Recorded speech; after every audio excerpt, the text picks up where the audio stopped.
Hello friends and welcome back to my channel. So friends, in today's video we are going to revise the chapter Matter in Our Surroundings of class 9th, which is the first chapter of chemistry. So friends, chapter शुरू करने से पहले हम सबसे पहले ये discuss कर लेते हैं कि हमें क्या क्या चीज़ें इस चैप्टर में पढ़नी है। Firstly we are going to read about the physical nature of matter, कि मैटर का फिजिकल नेचर क्या होता है। सेकेंडली हम पढ़ेंगे कि मैटर जो है वो काफ़ी सारे पार्टिकल्स से मिलकर बना होता है, तो उन पार्टिकल्स की क्या क्या प्रॉपर्टीज़ हैं वो हम पढ़ने वाले हैं। उसके बाद में we are going to study about the classification of matter, कि मैटर को हम कितने टाइप्स में क्लासीफाई कर सकते हैं, कौन सी मैटर की टाइप्स हैं। उसके बाद में we are going to study about the distinction between solids, liquid and gases. Matter जो है वो सॉलिड्स भी होते हैं, लिक्विड्स भी होते हैं एंड गैसेस भी होते हैं, तो उन तीनों के बीच में क्या डिफरेंस है और उनकी क्या क्या प्रॉपर्टीज़ हैं, that we are going to study. उसके बाद में हम फिफ्थ टॉपिक ये है हमारा कि हम पढ़ेंगे किसके बारे में, चेंज ऑफ स्टेट के बारे में, यानी कि स्टेट जो है सॉलिड से लिक्विड, लिक्विड से गैस एंड वापस गैस से सॉलिड, ये सारी स्टेट्स चेंज कैसे होती हैं वो पढ़ेंगे। And lastly we are going to study about the units of temperature, कि टेम्परेचर की क्या क्या यूनिट्स होती हैं एंड हम कैसे टेम्परेचर को कैलकुलेट कर सकते हैं। सो फ्रेंड्स, चैप्टर शुरू करने से पहले हम सबसे पहले बहुत ज़्यादा इंपॉर्टेंट चीज़ डिस्कस करने वाले हैं, दैट इज़ केमिस्ट्री। क्योंकि आप सभी क्लास 9th में अभी आए ही हो एंड इसीलिए आपके लिए केमिस्ट्री जो है वो एक नया ही सब्जेक्ट है, राइट। क्योंकि आप क्लास 8th तक पूरी साइंस जो है वो कंबाइंड पढ़ते हो, उसमें फिजिक्स, केमिस्ट्री, बायोलॉजी सारी मिक्स होती हैं। बट नाउ अब हम जो है केमिस्ट्री एक अलग ही ब्रांच ऑफ साइंस के बारे में स्टडी करने वाले हैं, तो इसलिए हम समझते हैं कि केमिस्ट्री होता क्या है। सो फ्रेंड्स, केमिस्ट्री जो है that is a branch of science, science की एक ब्रांच है that deals with the composition, structure and properties of matter. इसका मतलब क्या हुआ कि केमिस्ट्री में हम क्या पढ़ते हैं, केमिस्ट्री में हम मैटर के बारे में पढ़ते हैं। मैटर यानी कि जो भी हमारे पास आसपास चीज़ें हैं उनके बारे में पढ़ते हैं, उनकी कॉम्पोजिशन के बारे में, यानी कि वो किन किन चीज़ों से मिलकर बने हैं, उनके स्ट्रक्चर के बारे में कि वो किस तरीके से वो जो स्ट्रक्चर है, किस तरीके से वो जो सब्सटेंस है वो बना हुआ है, और उसकी प्रॉपर्टीज़ के बारे में जब हम बात करते हैं तो हम क्या पढ़ रहे होते हैं, केमिस्ट्री पढ़ रहे होते हैं। सो केमिस्ट्री क्या है, it is that branch of science that deals with the composition, structure and properties of matter. अब हम शुरू करते हैं अपने चैप्टर को।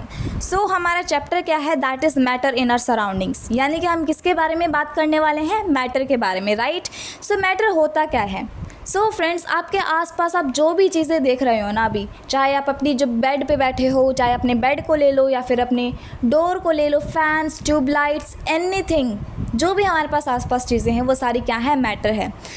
अगर आप एग्जांपल लेते हो एयर का, यानी कि जो हम ऑक्सीजन ब्रीथ कर रहे हैं वो भी किसका पार्ट है, एक मैटर ही है, राइट। तो मैटर एक्चुअली में क्या होता है, इसकी डेफिनेशन क्या होती है। So matter is anything that possesses mass, occupy space and the presence of which can be realised by one or more of our 5 senses. इसका मतलब क्या हुआ कि मैटर हमारे आसपास वाली वो सारी चीज़ें हैं जिसके अंदर क्या है, मास है, यानी कि जिसके अंदर वेट है, जो ऑक्यूपाई स्पेस, यानी कि जो कि स्पेस ऑक्यूपाई करता है, जो अगर हम किसी जगह पर रख दें तो उस स्पेस को वो ऑक्यूपाई कर लेता है, उस स्पेस को वो घेर लेता है, अपने अंडर वो कवर कर लेता है उस स्पेस को। उसके बाद में मैटर वो है जिसकी प्रेजेंस हम रियलाइज़ कर सकते हैं, जिसकी प्रेजेंस हम फील कर सकते हैं by any of our 5 senses, यानी कि हमारे जो भी 5 सेंसेस हैं, हमारी eyes, nose, ears, tongue, skin, अगर हम किन्हीं 5 सेंसेस से अगर हम किसी मैटर को, किसी भी सब्सटेंस को अगर हम फील कर सकते हैं तो वो चीज़ क्या है, मैटर है। जैसे कि हम एग्जांपल लेते हैं एयर का। एयर क्या है, इनविजिबल है, राइट। हम हवा को देख नहीं सकते but we can breathe. Breathe का मतलब क्या हुआ कि हम उसे अपनी नोज़ से, अपनी स्किन से फील कर सकते हैं एयर को, एंड इसीलिए वो भी क्या है, मैटर है। साथ ही साथ एयर जो है वो स्पेस भी ऑक्यूपाई करती है। फॉर एग्जांपल अगर आप एक बॉक्स लोगे, ठीक है, खाली बॉक्स लेना आपको, उसमें क्या है, स्टिल हवा भरी हुई होती है, राइट। तो एयर जो है वो स्पेस भी ऑक्यूपाई करती है, वो उसके अंदर मास भी होता है एंड साथ ही में वो हम उसे अब किसी भी अपने 5 सेंसेस से रियलाइज फील भी कर सकते हैं। So that is why air is also a matter. अब सिर्फ एयर ही नहीं, हमारे आसपास जो भी चीज़ें हैं like water, sugar, food, animals, plants, hydrogen gas, nitrogen, gold, silver, sand, steel, iron, would, ये सारी चीज़ें क्या है, स्पेस ऑक्यूपाई करती हैं, मास है इनके पास एंड हम उन्हें फील कर सकते हैं by any of our 5 senses. तो इसीलिए ये सारी चीज़ क्या है, मैटर है। But what is not matter, matter क्या चीज़ नहीं है। Matter is not affection, love, friendship, hatred, thought, manner, taste, smell, ये सारी जो एब्स्ट्रैक्ट चीज़ें हैं जिन्हें हम सिर्फ और सिर्फ अपने अंदर फीलिंग्स की वजह से होती है, ये सारी चीज़ें जैसे कि अफेक्शन, लव, फ्रेंडशिप, ये सारी चीज़ें मैटर नहीं है। क्यों? क्योंकि इनके अंदर मास नहीं है एंड सेकेंडली ये स्पेस ऑक्यूपाई नहीं करते हैं। तो इसीलिए मैटर सिर्फ वही चीज़ है जिसके अंदर मास होता है, जो स्पेस ऑक्यूपाई करता है एंड जिसकी प्रेजेंस हम रियलाइज़ कर सकते हैं, हम फील कर सकते हैं by any of our 5 senses. तो आई होप कि आपका मैटर की डेफिनेशन बिल्कुल अच्छे से क्लियर हो गई है। So friends, our next topic is physical nature of matter, यानी कि अब हम किसके बारे में बात करेंगे? मैटर के फिजिकल नेचर के बारे में, यानी कि उसकी कॉम्पोजिशन, उसके स्ट्रक्चर के बारे में हम यहाँ पर बात करेंगे। इसमें फर्स्ट पॉइंट है that matter is composed of particles. इसका मतलब ये हुआ कि हमारे पास जो हमारे आसपास जो भी चीज़ें हैं वो ओरिजिनली वैसे नहीं है, बल्कि छोटे छोटे टुकड़ों से, छोटे छोटे पार्टिकल से बनकर वो पूरा जो मैटर है वो बना हुआ होता है। फॉर एग्ज़ाम्पल, अगर आपके हाथ में एक कांच का ग्लास है एंड वो कांच का ग्लास आपसे गलती से गिर जाता है सपोज़, ठीक है, तो गिरने के बाद आप क्या नोटिस करोगे कि उस ग्लास के जो है वो छोटे छोटे टुकड़े हो जाते हैं एंड उसी के अंदर एक बहुत चूरा चूरा सा आपको मिलेगा ग्लास का, जिसका मतलब क्या हुआ, बहुत ही ज़्यादा स्मॉल पार्टिकल से बनकर वो ग्लास बना हुआ था। इसका मतलब ये हुआ कि जो वो ग्लास था वो ओरिजिनली वैसा नहीं था, बल्कि पहले वो स्मॉल पार्टिकल्स थे जिनको जोड़कर क्या बनाया गया, ग्लास बनाया गया। तो इससे प्रूव हो गया कि मैटर जो है वो हमारा पार्टिकल से मिलकर बना हुआ है। अब इससे रिलेटेड हम एक एक्टिविटी करेंगे जिससे हमें पूरा क्लियर हो जाएगा कि जो मैटर है वो पार्टिकल से बना होता है। सो एक्सपेरिमेंट करने के लिए आपको सिर्फ एक बीकर चाहिए, उसमें आपको पानी ऐड करना है। बीकर या फिर आप कांच का ग्लास भी यूज़ कर सकते हैं। उस पानी में आपको क्या मिलाना है, शुगर या फिर सॉल्ट मिलाना है एंड उसको डिज़ोल्व करने के बाद हमारे पास क्या ऑब्जर्वेशंस आती हैं वो हम देखेंगे with the help of video, जो कि मैं आपको इसी वीडियो में दिखाने वाली हूँ, जो कि मैंने एक्सपेरिमेंट करा था एंड दैट एक्सपेरिमेंट क्लियर्स कि हमारे पास जो मैटर है वो पार्टिकल से मिलकर बना हुआ है। सो चलिए अब उस एक्सपेरिमेंट को देखते हैं एंड समझते हैं कि हमने क्या क्या चीज़ें इसमें सीखने को मिलती है। सो फ्रेंड्स, यहाँ पे आप देख सकते हैं कि मैंने यहाँ पर पहले एक कांच का ग्लास लिया, उसमें वाटर ऐड किया एंड उसके बाद में मैंने यहाँ पर 1 चम्मच सॉल्ट जो है इसमें मिक्स कर दिया। अब मैं इसे डिज़ोल्व कर रही हूँ चम्मच से एंड पूरे अच्छे तरीके से जो सॉल्ट है वो घुल जाता है। जैसे कि आप देख सकते हैं यहाँ पर एक भी सॉल्ट का पार्टिकल नहीं रहता है एंड पूरा सॉल्ट पानी के अंदर मिक्स हो जाता है। सो अब हम ये जानते हैं कि ऐसा होता क्यों है, सारा जो सोल्ट है वो पानी में डिज़ोल्व क्यों हो जाता है और कैसे हो जाता है। सो अभी हम टॉपिक क्या पढ़ रहे हैं, that matter is made up of particles. तो होता क्या है, जब हम सोल्ट को पानी में डिज़ोल्व करते हैं तो जो सोल्ट होता है वो ब्रेक डाउन हो जाता है, वो और ज़्यादा स्मॉलर पार्टिकल्स में ब्रेक हो जाता है। अब वो पार्टिकल्स इतने ज़्यादा स्मॉल होते हैं कि वो जो है वाटर के मॉलिक्यूल्स के बीच में, वाटर के पार्टिकल्स के बीच में जाकर घुस जाते हैं, यानी कि वाटर के पार्टिकल्स के बीच में जो स्पेस होता है वो स्पेस वो सोल्ट पार्टिकल्स ले लेते हैं। तो इसकी वजह से क्या हुआ कि सोल्ट जो है वो बीकर में हमें अलग से नहीं दिखता है, बल्कि पानी के बीच में ही वो डिज़ोल्व हो जाता है एंड इससे पानी की क्वांटिटी भी नहीं बढ़ती है, यानी कि जितना हम पानी लेते हैं पानी उतना ही रहता है, सोल्ट ऐड करने से उसकी क्वांटिटी बढ़ती नहीं है। ऐसा इसीलिए है क्योंकि वो जो सोल्ट है वो स्पेस ले लेता है वाटर पार्टिकल्स के बीच का। So friends, physical nature of matter में हमारा सेकेंड पॉइंट है that particles of matter are very small. अब हम ये कहते हैं कि मैटर के जो पार्टिकल्स हैं वो इतने ज़्यादा स्मॉल होते हैं कि हम उन्हें माइक्रोस्कोप के अंडर भी नहीं देख सकते हैं। तो अब हम प्रूव कैसे करेंगे कि पार्टिकल्स ऑफ मैटर सच में इतने ज़्यादा स्मॉल होते हैं? इसके लिए हम एक एक्सपेरिमेंट करते हैं जो कि आप अपनी स्क्रीन पे भी देख सकते हैं। इसमें हमने एक बीकर में 100 ml वाटर लेना है एंड उसके अंदर पोटेशियम परमैंगनेट के कुछ क्रिस्टल्स डालने हैं। पोटेशियम परमैंगनेट जो है वो एक पर्पल कलर का सब्सटेंस होता है, जिसे ऐड करने के बाद पूरा जो वाटर है 100 ml वो पर्पल कलर का हो जाता है एंड इस पर्पल कलर वो डार्क कलर का होता है, इंटेंसिटी ज़्यादा होती है उस कलर की। अब इसी बीकर में से हम 10 ml सॉल्यूशन लेते हैं और दूसरे बीकर में डाल देते हैं जिसके अंदर 90 ml वाटर होता है, यानी कि 90 ml वाटर है एंड 10 ml वो पोटेशियम परमैंगनेट वाला सॉल्यूशन हम इसमें डाल देते हैं। एंड इसी तरीके से जब हम प्रोसेस रिपीट करते हैं तो हम देखते हैं कि पोटेशियम परमैंगनेट का कलर फेड होता जाता है, उसकी कलर की इंटेंसिटी कम होती जाती है, फीका होने लग जाता है। इसका मतलब यही हुआ कि जैसे जैसे हम डाइल्यूशन कर रहे हैं, जैसे जैसे हम वाटर ऐड कर रहे हैं, तो उसकी जो कंसंट्रेशन है, उसका जो कलर है वो तो कम हो रहा है, लेकिन इससे ये प्रूव होता है कि वो जो पार्टिकल था, वो जो क्रिस्टल था, वो मिलियंस ऑफ स्मॉल पार्टिकल से मिलकर बना हुआ था, जो कि बार बार में स्प्रेड हो रहे थे एक पानी से दूसरे पानी के अंदर, एक बीकर से दूसरे बीकर के अंदर। सो हैंस इससे प्रूव हो गया कि particles of matter are very small. Now friends, our next topic is characteristics of particles of matter, कि पार्टिकल्स ऑफ मैटर की कैरेक्टरिस्टिक्स क्या हैं। हमने ये तो देख लिया कि मैटर जो है वो पार्टिकल से बना होता है, पार्टिकल स्मॉल होते हैं। अब इनकी और क्या प्रॉपर्टीज़ हैं, तो पहली है particles of matter have space between them, second is particles of matter are continuously moving, and third is particles of matter attract each other. अब हम इन तीनों कैरेक्टरिस्टिक्स को डीप में पढ़ने वाले हैं। Now let us start. So friends, first point is that particles of matter are separated by space, यानी कि मैटर के जो पार्टिकल्स हैं उनके बीच में स्पेस होता है। ये जो स्पेस होता है वो इंटरमॉलिक्यूलर स्पेस होता है। एंड इंटरमॉलिक्यूलर स्पेस का मतलब है कि मैटर जो है, जिसके अंदर जो पार्टिकल्स हैं, उनके पार्टिकल्स के बीच में जो स्पेस है हम उसे इंटरमॉलिक्यूलर स्पेस कहते हैं। अब इंटरमॉलिक्यूलर स्पेस कैसे होता है, जैसे कि हमने वाटर में अगर शुगर डिज़ोल्व करी थी, सॉल्ट डिज़ोल्व करा था, तो वाटर में क्या था, पार्टिकल्स के बीच में स्पेस था, तभी तो शुगर के पार्टिकल्स उसके अंदर आ पाए थे, उसके अंदर स्पेस ले पाए थे, राइट। इसका मतलब ये प्रूव हो गया कि मैटर के जो पार्टिकल्स हैं उनके बीच में क्या होता है, स्पेस होता है। उसी तरीके से जब हम चाय बनाते हैं, कॉफ़ी बनाते हैं, लेमनेड बनाते हैं, तो बहुत सारी चीज़ें एक साथ मिक्स करते हैं, राइट, एंड वो मिक्स हो भी जाती हैं। इसका मतलब यही हुआ कि उन सारी चीज़ों के पार्टिकल्स के बीच में स्पेस था एंड इसी वजह से वो मिक्स हुए थे। Now friends, our next characteristic is that particles of matter are continuously moving, यानी कि मैटर के जो पार्टिकल्स हैं वो हर टाइम पर मूव करते रहते हैं, वो एक जगह पर रुकते नहीं हैं। ऐसा इसलिए है बिकॉज उनके अंदर काइनेटिक एनर्जी होती है। काइनेटिक एनर्जी यानी कि मूविंग एनर्जी होती है, जिसकी वजह से वो एक जगह पर नहीं टिक पाते हैं एंड वो एक जगह से दूसरी जगह ट्रांसफ़र होते रहते हैं, कूदते रहते हैं, राइट। तो इसी वजह से मैटर के जो पार्टिकल्स हैं वो हमेशा मूव करते रहते हैं। फॉर एग्ज़ाम्पल, हम इंसेंस स्टिक्स जब देखते हैं, अगरबत्ती का एग्जांपल लेते हैं हम। अगरबत्ती हम एक कोने में घर के जलाते हैं, राइट। हम मंदिर के अंदर जब हम अगरबत्ती जलाते हैं तो उस अगरबत्ती की खुशबू पूरे घर में हो जाती है। क्यों? क्योंकि जो एयर है, जो उसकी फ्रेगरेंस है, जो कि एयर में मिक्स हो गई है, वो एयर हर जगह पर पहुंच रही है। और वो एयर क्या है? मैटर है। यानी कि मैटर क्या है? हर जगह पर मूव कर रहा है। मैटर जो है वो हायर कंसनट्रेशन से लोअर कंसनट्रेशन एरिया की तरफ उसके जो पार्टिकल्स हैं वो मूव कर रहे हैं एंड इसी वजह से उसकी जो खुशबू है वो हर जगह पर चली जाती है।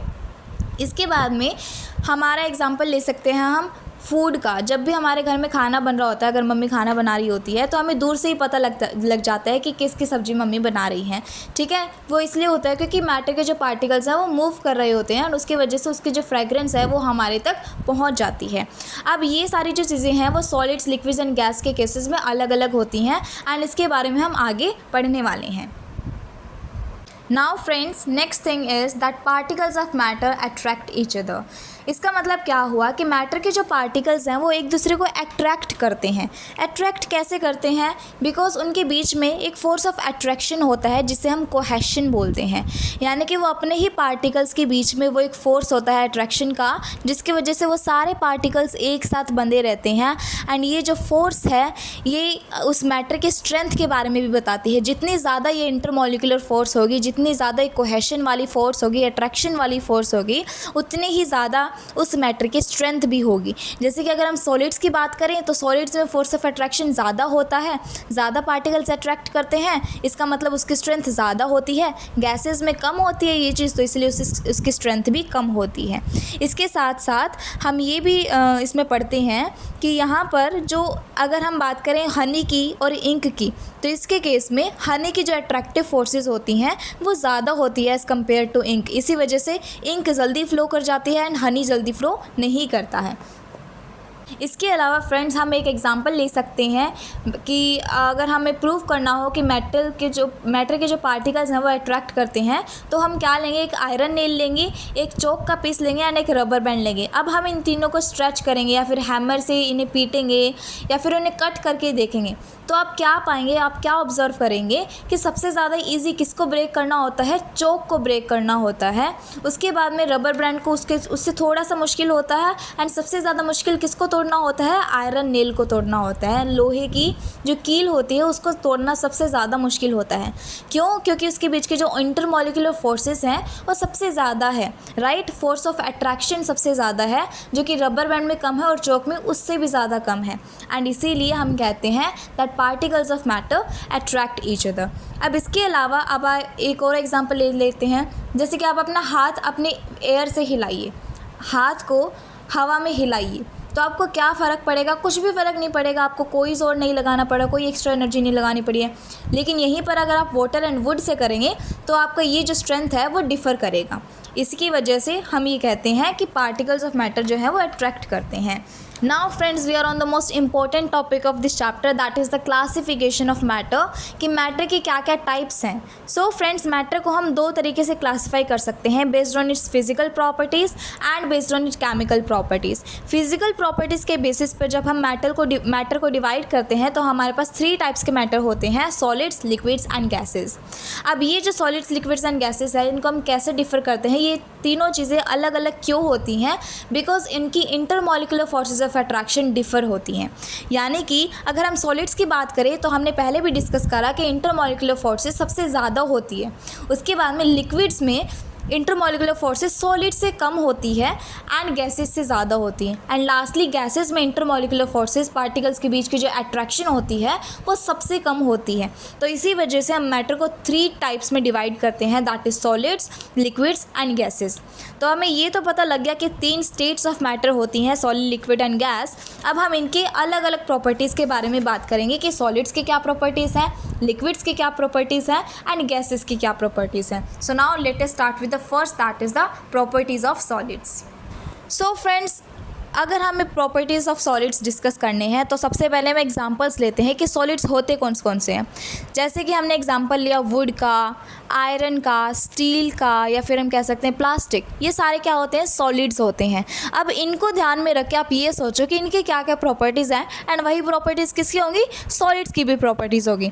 अब आप सोचो कि आयरन की क्या क्या प्रॉपर्टीज़ हैं। सपोज़ हमने आयरन नेल ले लिया या फिर आयरन हम कह सकते हैं एक रोड ले लिया, तो इसकी क्या क्या प्रॉपर्टीज़ हो सकती हैं? फर्स्ट क्या है? That solids have definite shape, size and volume. इसका मतलब ये हुआ कि हमने जो आयरन रोड ली है उसकी शेप तो चेंज नहीं हो सकती। क्यों? क्योंकि इसमें इंटरमॉलिकुलर फोर्सेज ऑफ अट्रैक्शन ज़्यादा है। अट्रैक्शन कितना है? बहुत ज़्यादा है। तो इसकी वजह से हम उस आयरन रोड को दिमाग में रखते हुए पहला पॉइंट ये बताते हैं that solids have definite shape and volume. उसकी शेप सेम रहती है, हम उसको चेंज नहीं कर सकते हैं, एंड साथ ही में उसकी वॉल्यूम भी सेम रहती है। Second, particles are arranged in a regular pattern. जो आयरन के जो पार्टिकल्स हैं जिससे वो मिलकर बना है उनका एक रेगुलर पैटर्न होता है, एक डेफिनेट पैटर्न होता है जिससे वो मिलकर बना हुआ होता है। Second is solids are rigid and incompressible. Solids को हम कंप्रेस नहीं कर सकते, हम उसे दबा नहीं सकते। जैसे कि आप आयरन रोड का एग्जांपल ले लो। अगर आपने आयरन की कोई भी चीज़ पकड़ी है तो क्या आप उसको प्रेस कर सकते हो? क्या आप उसकी शेप को चेंज कर सकते हो? नहीं कर सकते, राइट? क्योंकि वो बहुत ज़्यादा रिजिड होते हैं, स्ट्रॉन्ग होते हैं। उनकी इंटरमॉलिकुलर स्पेस जो है वो बहुत ज़्यादा कम होता है एंड उस स्पेस के कम होने की वजह से उन्हें कंप्रेस करना भी बहुत ज़्यादा मुश्किल होता है। अब यहाँ पर एक कॉन्ट्राडिक्शन आता है कि जो स्पॉन्ज होता है, स्पॉन्ज अगर आपने देखा हो तो स्पॉन्ज में क्या होते हैं? छोटे छोटे पोर्स होते हैं एंड हम उसको ईजिली जो है कंप्रेस भी कर सकते हैं। हालांकि वो है सॉलिड बट हम उसे कंप्रेस कर सकते हैं। ऐसा इसलिए है क्योंकि उसके अंदर पोर्स होते हैं, उसके अंदर एयर बबल्स होते हैं, उसके अंदर जगह होती है एंड वो एयर जो है वो बाहर निकलती है जब हम उसको प्रेस करते हैं। बल्कि वो जो स्पॉन्ज है एक्चुअली में जो मटेरियल है उसका वो सॉलिड है एंड वो कंप्रेस नहीं होता है, बट बिकॉज उसके अंदर पोर्स होते हैं, उसके अंदर जगह होती है, तो एयर रिलीज़ होती है, उसकी वजह से उसमें जो है थोड़ा सा वो कंप्रेस हो जाता है। उसके बाद में next property is that solids can change their shape under force but regain the same when the force applied is removed. यानी कि अगर हम कोई और सॉलिड के बारे में बात करें, जैसे कि रबर बैंड हो गया। अब रबर बैंड भी है तो सॉलिड ही, लेकिन उसके केस में क्या होता है कि उसकी शेप जो है कुछ देर के लिए चेंज हो जाती है। कैसे? अगर हम रबड़ को खींच लें तो उसकी शेप क्या होगी? चेंज हो जाएगी। लेकिन जैसे ही हम वो फोर्स छोड़ देंगे, फोर्स लगाना छोड़ देंगे, तो क्या होगा कि दोबारा से जो रबर बैंड है वो अपनी एक्चुअल पोजीशन में आ जाएगा। उसके बाद में सॉलिड्स की जो है वो हाई डेंसिटी होती है। डेंसिटी यानी कि मास अपॉन में वॉल्यूम। ये जो है एक और क्वांटिटी होती है जिससे हम उसकी जो हमारे पास मैटर है उसकी डेंसिटी के बारे में हम बात करते हैं। डेंसिटी यानी कि कितना ज़्यादा टाइटली उसके पार्टिकल्स पैक्ड हैं। सो सॉलिड्स में तो आपको पता है कि बहुत ज़्यादा कम इंटरमॉलिकुलर स्पेस होता है, यानी कि बहुत ज़्यादा क्लोज होते हैं पार्टिकल्स, तो इसलिए टाइट पैकिंग होती है, इसलिए उसकी डेंसिटी भी ज़्यादा होती है। उसके बाद में solids do not flow. Solids क्या है? फ्लो नहीं करते हैं। वो क्या है? फ्लो इसीलिए नहीं करते हैं क्योंकि उनके बीच में जो इंटरमॉलिक्यूलर फोर्सेस ऑफ अट्रैक्शन है वो ज़्यादा होती है एंड पार्टिकल्स बहुत पास पास में चिपके हुए होते हैं। सॉलिड्स के जो मेल्टिंग एंड बॉइलिंग पॉइंट्स हैं वो भी ज़्यादा होते हैं। सॉलिड्स के मेल्टिंग बॉइलिंग पॉइंट ज़्यादा इसलिए होते हैं क्योंकि सेम रीज़न उनकी इंटरमॉलिक्यूलर फोर्सेस स्ट्रॉन्ग होती हैं। उसके बाद में सॉलिड्स डिफ्यूजन की प्रॉपर्टीज शो नहीं करते हैं। डिफ्यूजन यानी कि वो जो है इंटरमिक्स नहीं होते हैं, दो सॉलिड्स मिक्स नहीं हो सकते हैं। उसके बाद में सॉलिड्स जो है उनकी नेग्लेजिबल काइनेटिक एनर्जी होती है, यानी कि सॉलिड के जो पार्टिकल्स हैं वो बहुत ज़्यादा कम मूव करते हैं। हमने ये पढ़ा कि particles of matter are continuously moving, but ये जो मूवमेंट है सॉलिड्स के केसेस में बहुत ज़्यादा कम होती है बिकॉज सॉलिड्स की जो पार्टिकल्स हैं वो बहुत ज़्यादा क्लोजली पैक्ड होते हैं। तो ये सारी प्रॉपर्टीज़ थी सॉलिड की। Now we are going to discuss about the liquid state. So friends, जब हम लिक्विड स्टेट के बारे में बात करेंगे तो आपको एक एग्जांपल ध्यान में रखना है, दैट इज़ वाटर। आपके जो भी दिमाग में वाटर के बारे में प्रॉपर्टीज़ याद आए वही क्या होंगी, लिक्विड्स की भी प्रॉपर्टीज़ होंगी। First property is that liquids have no definite shape. अब आप वाटर को ही देख लो, वाटर की कोई शेप होती है डेफिनेट? नहीं। क्यों? क्योंकि वाटर की शेप चेंज होती रहती है with the shape of the container. हम जिसमें भी पानी को डालते हैं, जिस भी कंटेनर में पानी को डालते हैं, वो पानी क्या होता है, उसी की शेप ले लेता है। जैसे कि फॉर एग्जांपल आप स्क्रीन पे देख सकते हैं कि अलग अलग टाइप के शेप के कंटेनर्स हमने ले रखे हैं और उसमें अगर हम सेम अमाउंट ऑफ वाटर डालते हैं तो उसमें क्या होता है, उसी कंटेनर की शेप जो है वाटर ले लेता है, यानी कि खुद की अपनी शेप नहीं होती है वाटर की। एंड ऐसा इसलिए होता है क्योंकि जो मॉलिक्यूल्स होते हैं वाटर के अंदर वो ज़्यादा क्लोजली टाइटली पैक्ड नहीं होते हैं अनलाइक सॉलिड्स। इसी वजह से वो अपनी जो शेप है वो चेंज कर सकते हैं, अपनी जो पोजीशन है वो चेंज कर सकते हैं एंड इसी वजह से उनके पास एक डेफिनेट शेप नहीं होती है। इसके बाद में लिक्विड्स जो है उनकी डेफिनेट वॉल्यूम होती है, यानी कि वॉल्यूम सेम रहती है। शेप हो सकता है चेंज हो जाए, शेप तो चेंज होती है लेकिन उनमें वॉल्यूम सेम रहती है। इसका मतलब क्या हुआ, अगर हमने एक बीकर में 50 ml वाटर लिया है और वो स्क्वायर की शेप का है और दूसरा हमने रेक्टेंगल की शेप का अगर हमने ले लिया अगर कंटेनर, उसमें अगर हम वाटर को डालेंगे तो वाटर की वॉल्यूम तो 50 ml ही रहेगी, वाटर की जो वॉल्यूम है वो चेंज नहीं होगी। उसके बाद में next property of liquids is that they have low densities. उनकी यानी कि डेंसिटीज़ कम होती हैं, पार्टिकल्स उनके अंदर होते हैं वो लूजली पैक्ड होते हैं as compare to solids. Solids के अंदर तो बहुत ज़्यादा टाइटली पैक्ड थे पार्टिकल्स, बट लिक्विड्स के केस में जो पार्टिकल्स हैं वो लूजली पैक्ड हैं, इतने ज़्यादा पास पास नहीं है। उसके बाद में लिक्विड्स हैव स्लाइट कंप्रेसिबिलिटी, यानी कि हम सॉलिड्स को बिल्कुल भी कंप्रेस नहीं कर सकते, बट लिक्विड्स के केस में ऐसा नहीं है। लिक्विड्स को हम थोड़ा सा कंप्रेस कर सकते हैं, यानी कि उनके पार्टिकल्स को और ज़्यादा पास में कम ला सकते हैं एंड उनके बीच का जो स्पेस है उसे कम कर सकते हैं। उसके बाद में दे शो ओनली स्लाइट एक्सपेंशन, उनके जो एक्सपेंशन है वो कम होता है। लिक्विड्स जनरली फ्लो ईजिली, ये जो है मेन पॉइंट है जो कि हमने सारे लिक्विड्स में देखते हैं कि सारे जो लिक्विड्स हैं वो फ्लो करते हैं, राइट। वो एक जगह से दूसरी जगह अपनी जो पोजीशन है वो चेंज कर देते हैं। ऐसा इसलिए है क्योंकि वो स्लिप कर जाते हैं, स्लाइड कर जाते हैं, क्योंकि उनके पार्टिकल जो हैं वो लूजली पैक्ड होते हैं। इसके बाद में लिक्विड्स के जो मेल्टिंग एंड बॉइलिंग पॉइंट्स होते हैं वो सॉलिड्स के कंपैरिजन में कम होते हैं एंड गैसेस के कंपैरिजन में ज़्यादा होते हैं। इसके बाद में इंटरमॉलिक्यूलर जो फोर्सेस होती हैं वाटर के अंदर वो स्ट्रॉन्ग होती हैं, बट इतनी ज़्यादा स्ट्रॉन्ग नहीं होती कि वो उन्हें पार्टिकल्स को एक ही जगह पर रख सके। इसके बाद पार्टिकल्स ऑफ लिक्विड जो है वो डिफ्यूज़ कर सकते हैं, यानी कि मिक्स हो सकते हैं। एंड लास्टली जो लिक्विड के पार्टिकल्स की काइनेटिक एनर्जी होती है that is more than solid but less than the gases. इसके बाद में हम बात करेंगे the gaseous state. So friends, gaseous state के बारे में जब हम बात करेंगे तो आपको किसका एग्जांपल याद रखना है, एयर का, ठीक है। तो एयर की जो प्रॉपर्टीज़ होंगी वो किसकी प्रॉपर्टीज़ होंगी, गैसेस की प्रॉपर्टीज़ होंगी, राइट। तो गैसेस की फर्स्ट प्रॉपर्टी है that they have no fixed volume nor fixed shape, यानी कि ना ही तो उनकी फिक्स्ड शेप होती है ना ही वॉल्यूम होती है। सॉलिड्स के केस में दोनों डेफिनेट शेप और वॉल्यूम दोनों थी, लिक्विड्स के केस में शेप नहीं थी बट वॉल्यूम डेफिनेट थी, एंड गैसेस के केस में दोनों ही नहीं होते, यानी कि ना ही तो उनकी शेप होती है पर्टिकुलर और ना ही उनकी वॉल्यूम सेम रहती है। ऐसा इसकी वजह से होता है क्योंकि उनके बीच की जो कोहेसिव फोर्स होती है, इंट्रामॉलिक्यूलर फोर्स होती है पार्टिकल्स के बीच की, वो नेग्लिजिबल होती हैं, बिल्कुल ना के बराबर होती हैं। एंड इसकी वजह से पार्टिकल्स जो हैं वो बहुत ज़्यादा फ्री होते हैं मूव करने के लिए, एंड इसी मूवमेंट की वजह से उनके बीच की जो फोर्स है वो कम होती है एंड उनकी शेप और वॉल्यूम डेफिनेट नहीं होती है, वो चेंज होती रहती है। उसके बाद में गैसेस की जो डेंसिटी है वो लो होती है क्योंकि उनके जो पार्टिकल्स हैं वो बिल्कुल भी लूजली पैक्ड, बिल्कुल भी टाइटली पैक्ड नहीं है, वो बिल्कुल लूजली पैक्ड होती हैं। इसके बाद में गैसेस हाईली कंप्रेसिबल होती हैं। हाईली कंप्रेसिबल यानी कि हम उसे बहुत ज़्यादा कंप्रेस कर सकते हैं, दबा सकते हैं।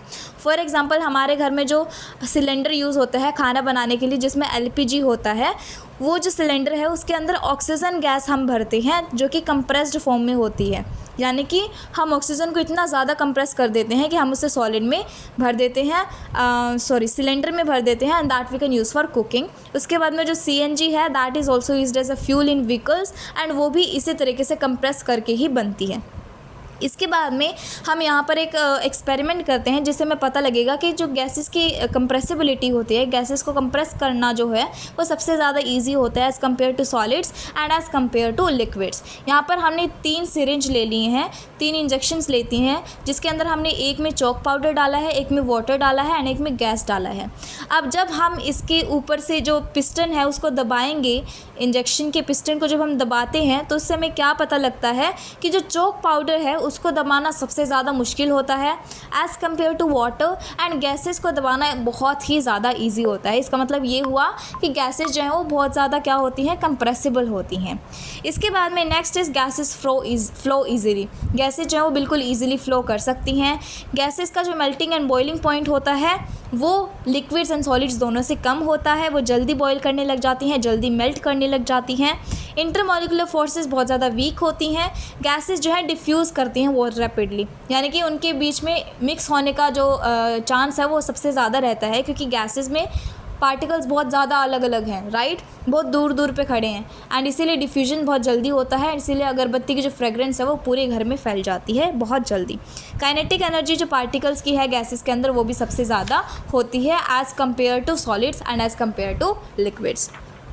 Now friends we are going to take a quick recap of all the properties जो कि अभी तक हमने पढ़ी है, एंड हम कंपेयर करेंगे सॉलिड्स, लिक्विड्स एंड गैसेस को। सबसे पहले मास के बारे में बात करते हैं। शेप जो है, साइज़ जो है, वॉल्यूम जो है वो सॉलिड के केस में सेम रहती है, डेफिनेट रहती है, बट लिक्विड के केस में शेप डेफिनेट नहीं होती हैं बट वॉल्यूम डेफिनेट होती हैं, एंड गैसेस के केस में दोनों ही इनडेफिनेट होती हैं। एंड लिक्विड्स एंड गैसेस दोनों ही शेप ऑफ कंटेनर को एक्वायर कर लेते हैं। उसके बाद में सॉलिड्स की कंप्रेसिबिलिटी बहुत ज़्यादा कम होती है, लिक्विड की नेग्लेजिबल होती है, एंड गैसेस की तो हाईली नेग्लेजिबल होती है, बिल्कुल भी हम कंप्रेस नहीं कर सकते हैं। इसके बाद में सॉलिड्स जो है वो फ्लो नहीं कर सकते हैं, लिक्विड्स फ्लो कर सकते हैं, and gases can flow very easily.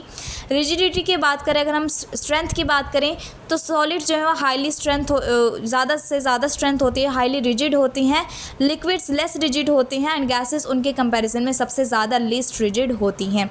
इसके बाद में सॉलिड्स में डिफ्यूजन पॉसिबल नहीं है, एंड अगर होता भी है तो that is really slow. Liquids में डिफ्यूजन फास्ट हो जाता है, एंड गैसेस में वेरी फास्ट ये जो डिफ्यूजन है वो प्रोसेस टेक प्लेस करती है।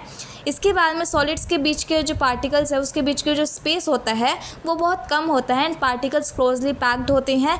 लिक्विड्स में लेस क्लोजली पैक्ड होते हैं, एंड गैसेस में बहुत ज़्यादा लूजली पैक्ड पार्टिकल्स होते हैं। इसके बाद में जो फोर्सेस होते हैं, इंटरमॉलिकुलर फोर्सेस, वो सॉलिड्स में सबसे ज़्यादा होती हैं, लिक्विड्स में सॉलिड से कम होती हैं, एंड गैसेस में सबसे ज़्यादा कम होती है। और हम कह सकते हैं कि नेग्लिजिबल फोर्स ऑफ अट्रैक्शन होती है किसके केसेस में, गैसेस के केस में। सो फ्रेंड्स, अभी तक हमने 3 स्टेट्स ऑफ मैटर के बारे में बात करा, that are solids, liquids and gas. अब ये जो स्टेट्स हैं मैटर की, ये चेंज हो सकती है, इंटरचेंज हो सकती है। इसका मतलब क्या हुआ कि जो सॉलिड्स हैं वो लिक्विड्स में चेंज हो सकते हैं, लिक्विड्स गैस में कन्वर्ट हो सकते हैं, एंड गैसेस दोबारा से सॉलिड्स में कन्वर्ट हो सकते हैं, लिक्विड्स में कन्वर्ट हो सकती है। इसका मतलब ये हुआ कि हमारे जो तीनों स्टेट्स हैं मैटर के वो इंटर कन्वर्टिबल हैं, यानी कि एक दूसरे में वो कन्वर्ट हो सकते हैं eight specified conditions of temperature and pressure. ठीक है, अब यहाँ पर हम इसी चीज़ें के बारे में बात करेंगे कि किसी तरीके से हम सॉलिड को हीट करके लिक्विड में कन्वर्ट कर देते हैं, लिक्विड को फिर से हीट करके वेपराइज करके हम उसे गैस में कन्वर्ट कर देते हैं, एंड उसी तरीके से जब हम गैस को कूल करते हैं तो हमारे पास लिक्विड बनता है, एंड लिक्विड को जब हम फर्दर कूल करते हैं तो हमारे पास सॉलिड बनता है। आपको क्वाइट ये जो है बहुत ज़्यादा कॉम्प्लेक्स चीज़ें लग रही होंगी, बट अब हम इन्हें अलग अलग करके एक एक करके सारी चीज़ें पढ़ने वाले हैं ताकि आपको सारी चीज़ें क्लियर हो जाए। So now let us start. So friends, इस फ्लो चार्ट में आप यहाँ पर देख सकते हैं कि हमारे पास सबसे पहले सॉलिड जो है आइस क्यूब दे रखा है हमें। इस आइस क्यूब को जब हम मेल्ट करेंगे, आप खुद ही सोचो कि अगर हमने आइस क्यूब ले रखी है, हम उसको मेल्ट करते हैं तो हमें क्या मिलता है, वाटर मिलता है, लिक्विड मिलता है, राइट। एंड अगर हम इस लिक्विड को दोबारा से इवेपोरेट होने दें, इसे बॉयल कर दें या फिर पानी को उबालें, तो क्या बनेगी हमें गैसेस। एंड इन्हीं गैसेस को जब हम दोबारा से सॉलिड में कन्वर्ट करेंगे तो हमारे पास सब्लिमेशन होगा। इसके बाद में हम यहाँ पर पढ़ेंगे effect of change of temperature, यानी कि किस तरीके से स्टेट चेंज होने पर टेम्परेचर किस तरीके से उसे अफेक्ट कर रहा है। So the process of changing a solid into a liquid is called melting और फ्यूजन, यानी कि जब हम सॉलिड को लिक्विड में कन्वर्ट करते हैं तो उस प्रोसेस को हम क्या बोलते हैं, मेल्टिंग बोलते हैं या फिर फ्यूजन बोलते हैं। अब आप सिंपली सोचो कि आपने यहाँ पर एक आइस क्यूब ली है, राइट। आइस क्यूब को जब आप मेल्ट करोगे तो क्या बनेगा, लिक्विड बनेगा, right. And that is what it is. जब हम टेम्परेचर को इंक्रीज़ करते हैं, जब हम सॉलिड्स को मेल्ट करते हैं तो हमारे पास क्या मिलता है, लिक्विड बनता है। It occurs when a solid absorbs heat energy. यहाँ पर क्या होता है, सॉलिड जो है वो हीट एनर्जी एब्जॉर्ब करता है एंड उस एनर्जी को एब्जॉर्ब करने के बाद उसके जो पार्टिकल्स होते हैं सॉलिड्स के, वो वाइब्रेट करना शुरू कर जाते हैं, ठीक है। वाइब्रेट होते हैं, उनमें काइनेटिक एनर्जी बढ़ जाती है एंड इसी वजह से उनके बीच का जो फोर्स ऑफ अट्रैक्शन होता है वो कम हो जाता है एंड वो ज़्यादा दौड़ने लग जाते हैं। एंड दौड़ने लग जाते हैं तो वो किस स्टेट में आ जाते हैं, लिक्विड स्टेट में, क्योंकि हमने पढ़ा है कि सॉलिड स्टेट में पार्टिकल्स क्लोजली पैक्ड होते हैं, लिक्विड्स में लेस क्लोजली पैक्ड होते हैं। सो पार्टिकल्स में एनर्जी आने के बाद वो सीधा क्या होता है, उनका टेम्परेचर बढ़ जाता है, उनमें एनर्जी बढ़ जाती है और उस एनर्जी की वजह से वो इंटरमोलिकुलर फोर्स उनके बीच में कम हो जाता है एंड वो लिक्विड में कन्वर्ट हो सकते हैं। इसके बाद में every substance has a specific temperature, her substance का स्पेसिफिक टेम्परेचर होता है जो कि इसका मेल्टिंग पॉइंट होता है एंड इस मेल्टिंग पॉइंट पे क्या होता है, जो सॉलिड है वो लिक्विड में कन्वर्ट हो जाता है। तो जब भी हम सॉलिड्स की बात करते हैं तो सॉलिड्स का एक मेल्टिंग पॉइंट होता है, उस पॉइंट पर क्या होता है, वो सॉलिड जो है वो लिक्विड में कन्वर्ट हो जाता है, ठीक है। जैसे कि हम आइस का एग्जाम्पल लेते हैं, जो आइस होती है वो 0 डिग्री सेल्सियस पर मेल्ट हो जाती है टू फॉर्म वाटर, ठीक है। इसके बाद में हम और यहाँ पर फ्लो चार्ट आप देख सकते हैं, यहाँ पर ग्राफ दे रखा है एक्चुअली में। तो यहाँ पर अलग अलग चीज़ों की टेम्परेचर गिवन है, मेल्टिंग पॉइंट्स गिवन है कि इस मेल्टिंग पॉइंट पे, इस टेम्परेचर पे ये जो सब्सटेंस है वो मेल्ट करने लग जाता है। जैसे कि आप बटर का एग्जांपल ले सकते हैं, 35 डिग्री सेल्सियस पे बटर क्या होता है, मेल्ट हो जाता है। वाटर क्या है, 0 डिग्री सेल्सियस पर इवेपोरेट करना शुरू कर जाता है, ठीक है। So it is the melting point of ice and freezing point of water as well. इसके बाद में यहाँ पर आप देख सकते हैं कि शुगर का भी यहाँ पर जो है टेम्परेचर गिवन है, जहाँ पर उसका मेल्टिंग पॉइंट होता है, दैट इज़ 185 डिग्री सेल्सियस, जो कि बहुत ज़्यादा है। यानी कि शुगर में बहुत ज़्यादा स्ट्रॉन्ग फोर्सेस ऑफ अट्रैक्शन होती है जिसकी वजह से वो बहुत देर में मेल्ट होती है। इसके बाद में हमारे पास नेक्स्ट टॉपिक आता है इसी के अंदर, that is latent heat of fusion. Latent heat of fusion का मतलब होता है it is the amount of energy that is required to change a substance from solid to liquid state at its melting point without changing its temperature. इसका मतलब क्या हुआ, जब भी हम सॉलिड स्टेट से लिक्विड स्टेट के अंदर जाते हैं तो एक ऐसा पॉइंट आता है जहाँ पर सॉलिड जो है वो लिक्विड में कन्वर्ट होना शुरू हो जाता है एंड वो पॉइंट क्या होता है, हमने अभी पढ़ा, दैट इज़ मेल्टिंग पॉइंट। अब उस मेल्टिंग पॉइंट पर जो है टेम्परेचर जो है उतना ही रहता है एंड वो लिक्विड सॉलिड जो है वो पूरा मेल्ट हो जाता है, यानी कि टेम्परेचर चेंज नहीं होता है लेकिन जो सॉलिड है वो स्टिल क्या हो रहा है, लिक्विड में कन्वर्ट हो रहा है। फॉर एग्जांपल हमारे पास जो आइस है वो 0 डिग्री सेल्सियस पर मेल्ट होने लग जाती है, तो वो जो आइस है वो तब तक मेल्ट होती रहेगी जब तक वो पूरी मेल्ट ना हो जाए एंड टेम्परेचर कितना ही रहेगा, 0 डिग्री सेल्सियस ही रहेगा। इसके बाद में the change of liquid into solid state, हम लिक्विड्स को दोबारा सॉलिड स्टेट में भी कन्वर्ट कर सकते हैं and that this process of changing liquid into solid state is freezing. यानी कि अगर हम सपोज़ पानी लेते हैं और उसको फ्रिज में रख देते हैं तो हम क्या करें, उसको फ्रीज़ कर रहे हैं। फ्रीज़ करने से क्या होगा, लिक्विड किस में कन्वर्ट हो जाएगा, सॉलिड में कन्वर्ट हो जाएगा। और ऐसा क्यों होता है, क्योंकि इस केस में जो टेम्परेचर है वो कम हो जाता है एंड टेम्परेचर कम होने की वजह से काइनेटिक एनर्जी कम होने की वजह से पार्टिकल्स क्लोजली पैक्ड हो जाते हैं एंड वो सॉलिड्स में चेंज हो जाते हैं। इसके बाद में next is change of liquid into vapour. जब हम लिक्विड्स को वेपर्स में, गैसेस में चेंज करते हैं, this process is called boiling. Boiling एक बल्क फेनोमेना है, यानी कि बहुत सारे पार्टिकल्स में जाकर बॉइलिंग होती है, जहाँ पर लिक्विड किस में कन्वर्ट होता है, वेपर में कन्वर्ट हो जाता है, गैसेस में कन्वर्ट हो जाता है एंड ये सिर्फ सरफेस पे नहीं होता है, यानी कि सिर्फ ऊपर के पार्टिकल्स बॉयल होकर गैसेस नहीं बनते हैं, बल्कि पूरे लिक्विड में जो भी पार्टिकल्स होते हैं सारे बॉयल होकर वेपर्स में कन्वर्ट होते हैं। अब एक जो लिक्विड है वो गैस में कब कन्वर्ट होता है, जब उसका बॉइलिंग पॉइंट आता है। जैसे कि सॉलिड्स लिक्विड्स में कब कन्वर्ट होते हैं, जब उनका मेल्टिंग पॉइंट आता है। एंड लिक्विड्स गैसेस में कब कन्वर्ट होते हैं, जब उनका बॉइलिंग पॉइंट आता है। एंड उस बॉइलिंग पॉइंट पर जब वो रीच कर जाता है तो पूरा लिक्विड किस में चेंज हो जाता है, गैस में चेंज हो जाता है। इस केस में क्या होता है कि पार्टिकल्स जो है उनकी एनर्जी और ज़्यादा बढ़ जाती है। सॉलिड से लिक्विड में चेंज हुआ तब भी एनर्जी इंक्रीज़ हुई। अब जब लिक्विड से वेपर में जा रहा है तो भी तो एनर्जी इंक्रीज़ होगी ना। क्यों? क्योंकि वेपर में जो पार्टिकल्स हैं वो टाइटली पैक्ड होते हैं एज़ कम्पेयर टू गैसेस। तो उनको गैसेस में कन्वर्ट करने के लिए उसमें के पार्टिकल्स के बीच में और ज़्यादा कम फोर्स ऑफ अट्रैक्शन करनी पड़ेगी।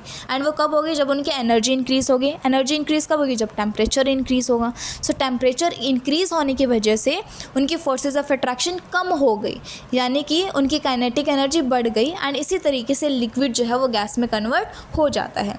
इसके बाद में यहाँ पर लेटेंट हीट ऑफ वेपराइजेशन भी आता है। And it is the amount of heat that is required to convert unit mass of a liquid into vapour state at its boiling point. जैसे कि हमने एक एग्जांपल लिया कि अगर हमने वाटर ले लिया, ठीक है, उसको हमने बॉईल करा, 100 डिग्री सेल्सियस पर वाटर बॉईल होता है, राइट। एंड जब तक वो पूरा जो वाटर है वो पूरा उसमें गैसेस में कन्वर्ट नहीं हो जाता है तब तक उसका टेम्परेचर कितना रहेगा, 100 डिग्री सेल्सियस ही रहेगा। So latent heat of vaporisation is the amount of heat required to convert the unit mass of liquid into vapour state at its boiling point without a change in temperature. यानी कि temperature में कोई change नहीं आएगा, लेकिन जो पूरा liquid है वो किस में कन्वर्ट हो जाएगा, गैसेस स्टेट में कन्वर्ट हो जाएगा। And the boiling point of water is 100 degree Celsius. Now friends, our next topic is change of vapour into liquid state. अब यहाँ पर हमने देखा कि सॉलिड से लिक्विड, लिक्विड से गैस हो रहा है, यानी कि काइनेटिक एनर्जी तीनों में क्या हो रही है, इंक्रीज़ हो रहा है, टेम्परेचर इंक्रीज़ हो रहा है। लेकिन जब हम गैस से लिक्विड स्टेट में आते हैं तो हमें टेम्परेचर क्या करना पड़ता है, कम करना पड़ता है, यानी कि उसको फ्रीज़ करना पड़ता है। And the process of vapour changing into a liquid is called condensation. जब वेपर जो है लिक्विड्स में कन्वर्ट हो जाते हैं उस प्रोसेस को हम क्या बोलते हैं, कंडेंसेशन बोलते हैं। इस केस में क्या होता है कि काइनेटिक एनर्जी कम हो जाती है। क्यों? क्योंकि टेम्परेचर कम हो गया। टेम्परेचर कम हो गया तो काइनेटिक एनर्जी कम हो गई, जो पार्टिकल्स हैं वो मूव करना कम कर देंगे। एंड इसी वजह से गैसेस में पार्टिकल्स हाई एनर्जी पे होते हैं, ज़्यादा मूव करते हैं, लेकिन लिक्विड्स में कम एनर्जी पे होते हैं, कम मूव करते हैं। इसी वजह से जब वेपर से लिक्विड स्टेट में जाएंगे तो जो पार्टिकल्स हैं वो काइनेटिक एनर्जी लूज़ कर देंगे, स्लो डाउन हो जाएंगे एंड साथ में आ जाएंगे, टाइटली पैक हो जाएंगे, जिसकी वजह से गैसेस से किस में कन्वर्ट हो जाता है, लिक्विड स्टेट में जो है वो कन्वर्ट हो जाता है। सो अभी तक फ्रेंड्स हमने जितने भी टाइप की कन्वर्जन्स पढ़ी हैं, सॉलिड से लिक्विड, लिक्विड से गैस, गैस से लिक्विड एंड लिक्विड से सॉलिड, इसके अलावा दो और कन्वर्जन्स है, that is sublimation and deposition. Sublimation और डिपोजिशन में क्या होता है, जो स्टेट चेंज होता है वो डायरेक्टली सॉलिड और गैस के बीच में होता है, यानी कि लिक्विड स्टेट यहाँ पर नहीं आता है, या तो डायरेक्टली सॉलिड से गैस में कन्वर्ट हो जाता है स्टेट, या फिर गैसियस स्टेट से सीधा कौन से स्टेट पे आ जाते हैं, लिक्विड स्टेट पे आ जाते हैं। अब जो सब्लिमेशन प्रोसेस होती है, इस प्रोसेस में क्या होता है, सॉलिड डायरेक्टली किस में ट्रांसफॉर्म हो जाता है, गैस के अंदर ट्रांसफॉर्म हो जाता है। एंड डिपोजिशन प्रोसेस में इसका उल्टा होता है, जहाँ पे गैस जो है वो डायरेक्टली किस में ट्रांसफॉर्म हो जाती है, सॉलिड स्टेट में। अब आप खुद सोच के बताओ कि काइनेटिक एनर्जी किस में इंक्रीज़ होगी और किस केस में डिक्रीज़ होगी, या फिर कह सकते हो कि किस में टेम्परेचर इंक्रीज़ करना पड़ेगा और किस में टेम्परेचर डिक्रीज़ करना पड़ेगा, या फिर आप कह सकते हो कि किस में पार्टिकल्स ज़्यादा मूव करेंगे और किस में पार्टिकल्स कम मूव करेंगे। तो ये सारी चीज़ें आपको कमेंट सेक्शन में ज़रूर बतानी है कि सब्लिमेशन एंड डिपोजिशन प्रोसेस में काइनेटिक एनर्जी कहाँ पर इंक्रीज़ हो रही है एंड कहाँ पर डिक्रीज़ हो रही है। सो फ्रेंड्स, अभी तक हमने जो भी कन्वर्जन्स पढ़ी वो टेम्परेचर के बेसिस पे पढ़ी कि अगर हम टेम्परेचर को इंक्रीज़ करेंगे तो सॉलिड से लिक्विड में होगा, डिक्रीज़ करेंगे तो लिक्विड से सॉलिड में होगा। लेकिन अब हम बात करेंगे चेंज ऑफ प्रेशर के बारे में, यानी कि प्रेशर के चेंज होने पर क्या क्या इफेक्ट होते हैं किसी भी स्टेट ऑफ मैटर पे।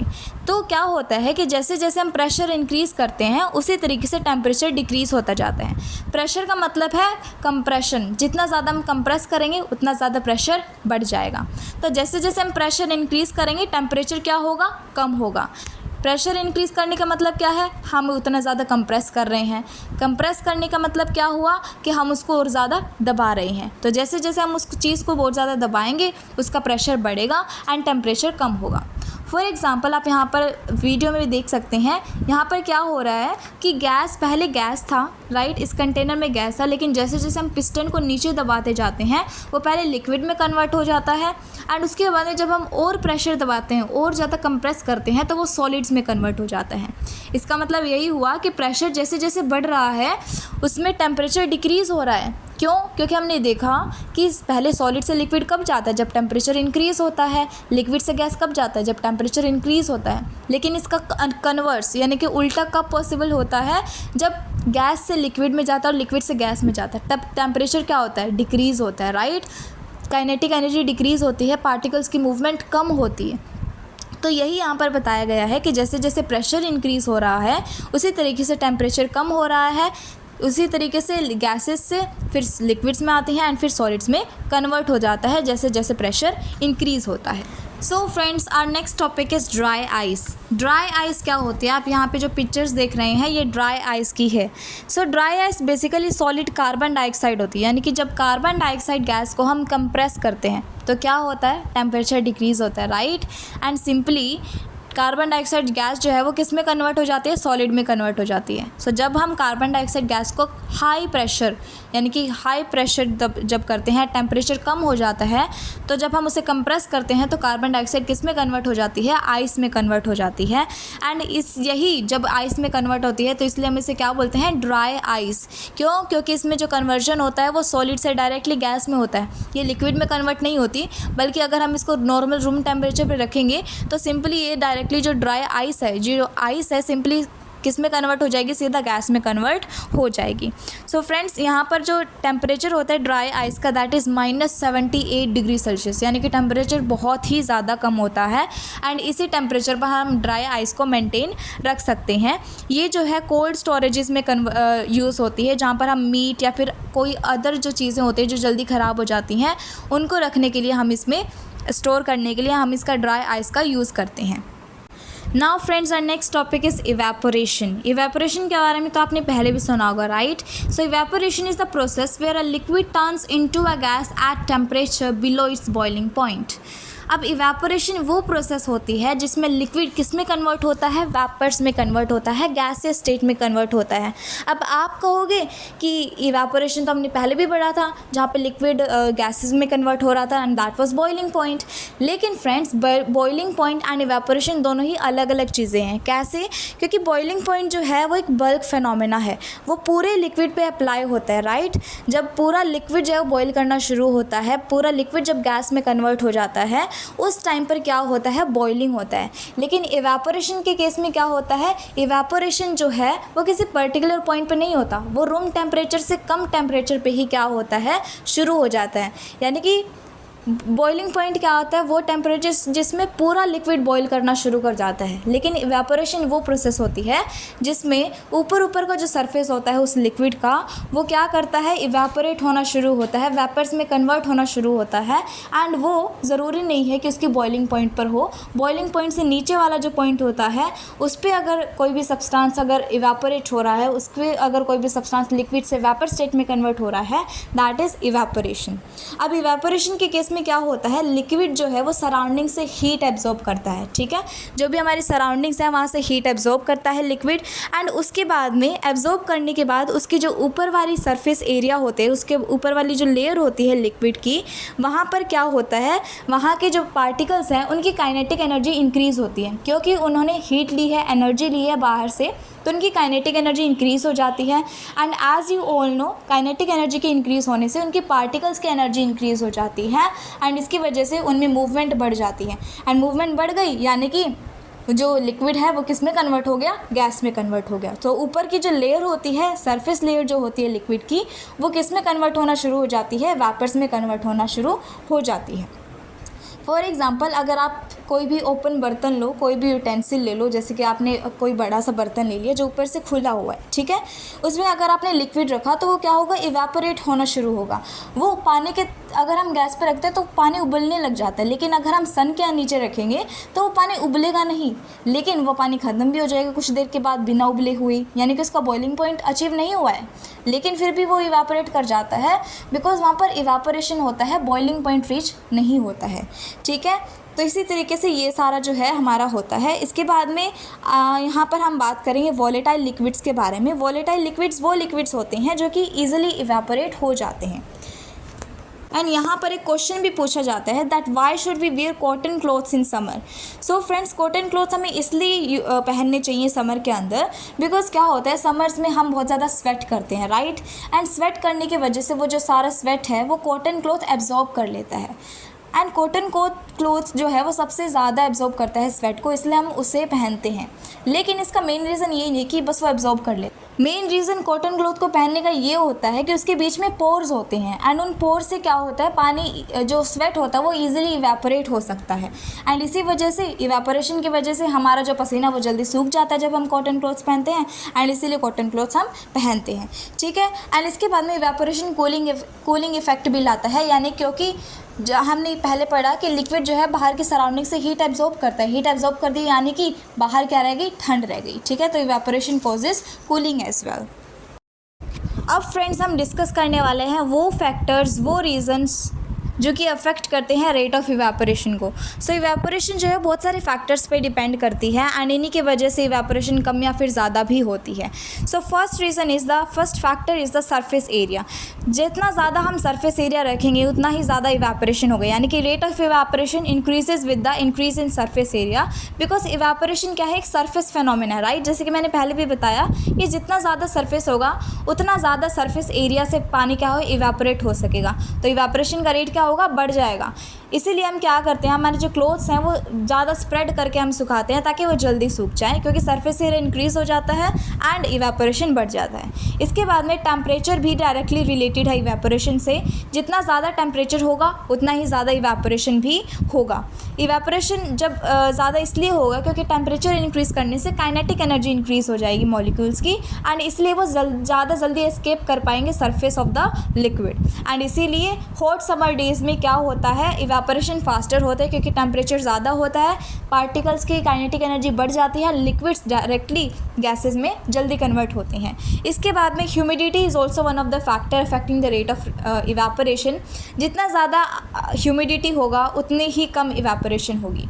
इसका मतलब क्या हुआ, ह्यूमिडिटी क्या होती है, उमस यानी कि the amount of water vapour present in the air. जितना ज़्यादा वाटर वेपर प्रेजेंट होगा एयर में उतना ज़्यादा मुश्किल होगा और वाटर वेपर अपने जो क्लोथ्स है जिन्हें हमें ड्राई करने हैं उनको एयर में लेकर जाना। तो इसीलिए जैसे जैसे ह्यूमिडिटी इंक्रीज़ होगी इवेपोरेशन कम होता जाएगा, ठीक है। इसके बाद इवेपोरेशन विंड स्पीड पे डिपेंड करता है। जितना ज़्यादा विंड की स्पीड होगी उतना ज़्यादा इवेपोरेशन होगा, बिकॉज सेम यहाँ पर रीज़न है कि पार्टिकल्स ऑफ वाटर जो हैं वो ज़्यादा जल्दी मूव कर पाएंगे विंड की स्पीड अगर ज़्यादा होगी, एंड इसलिए इवेपोरेशन भी बढ़ जाएगा। तो जैसे ही विंड स्पीड बढ़ती है particles of water vapour move away with the wind, and इसी वजह से अमाउंट ऑफ जो वाटर वेपर है वो उस जगह पर कम हो जाएगा एंड इवेपोरेशन इंक्रीज हो जाएगा। बाकी इवेपोरेशन नेचर ऑफ लिक्विड पे भी डिपेंड करती है, क्योंकि वॉलेटाइल लिक्विड जो कि जल्दी इवेपोरेट हो जाते हैं उनकी इवेपोरेशन रेट ऑफ इवेपोरेशन ज़्यादा होती है। So now friends we are finally at the last topic of our chapter, that is the units of temperature. कि टेम्परेचर हम कौन से यूनिट्स में मेजर करते हैं।